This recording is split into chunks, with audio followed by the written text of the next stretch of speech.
everyone, this is another video on Fae.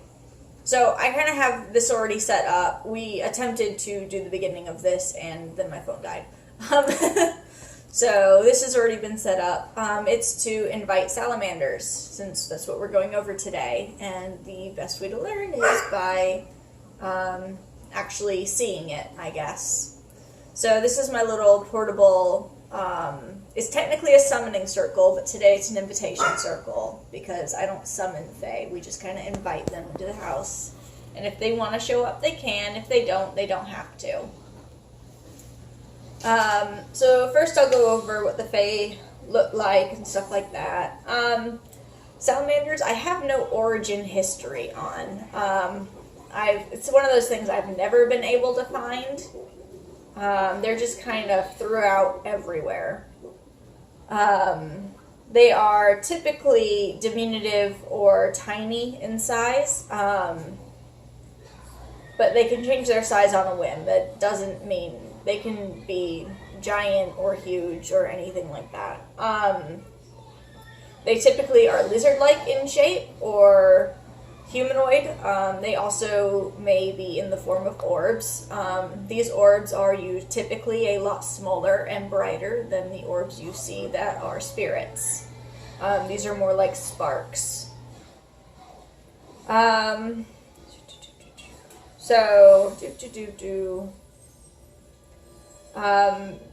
They rule over creation and destiny and transmutation.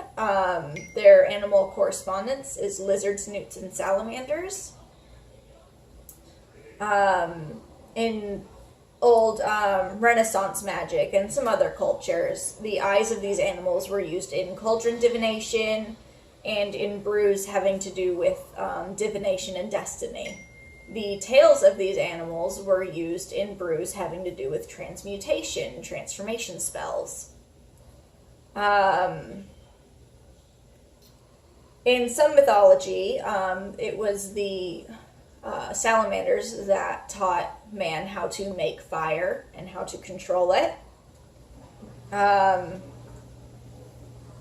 They are very proud. They're the most powerful Fae, and they know it. They are very proud of themselves all the time. So this is one that you never summon these guys. You always invite them, like you would any other divine being. You invite Fae. The best way I've had experience with when inviting these guys is if you dance around a fire out back, they will almost always be joining inside the fire. They are long, slender.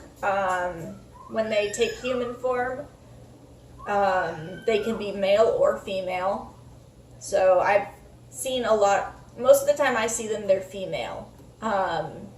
Even though I've always viewed fire as a masculine thing. I have to say I have not seen very many male salamanders. Their king is Jinn. It's D-J-I-N. Not the drinking gin. Their ruler is Seraph. Their angel is Aral. It's A-R-A-L. Not Ariel, because they're two different guys.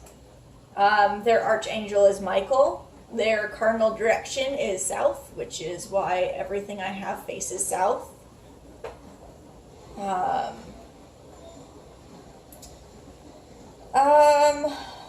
Yeah, I mean, honestly, I don't have much more information that I found on them, so let's go straight to my experiences. I always ask them for help when I use candle magic. And a lot of the time in meditations when I'm trying self-transformation techniques. Honestly, if you've used candle magic, you may have seen these guys in the flame of your candle. They're usually pretty much everywhere fire is. They are the ones that create fire for us. A spark can't happen without these guys being present or these guys' blessing.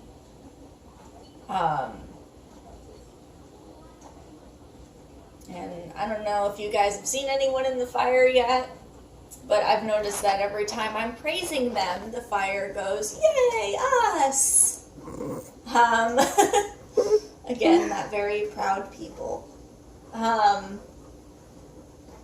So when I invoke anything they've given me, I clap a candle out because it's disrespectful to them to blow a candle out.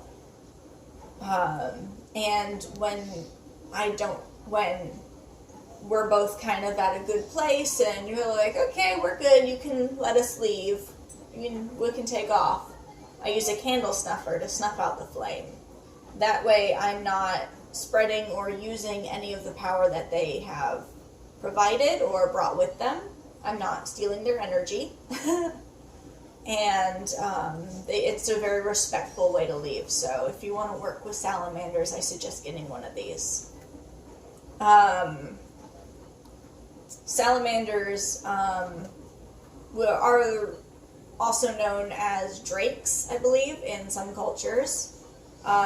They are the not dragon dragons, is a good way to put them. And I don't know, that's pretty much all I have for you guys on these guys. If you guys want to do this at home and welcome them in, you don't have to use a summoning circle, but I always say do it in a very respectful manner. I either would use my altar or this is just my portable little altar, I guess. It's on a cloth. Yeah, that's pretty much it. These guys are very helpful for any spell you do. So these are the guys that make candle magic. They really do help out a lot. So I suggest, like everything, pay it with respect. Mind your manners. Yeah, mind your manners.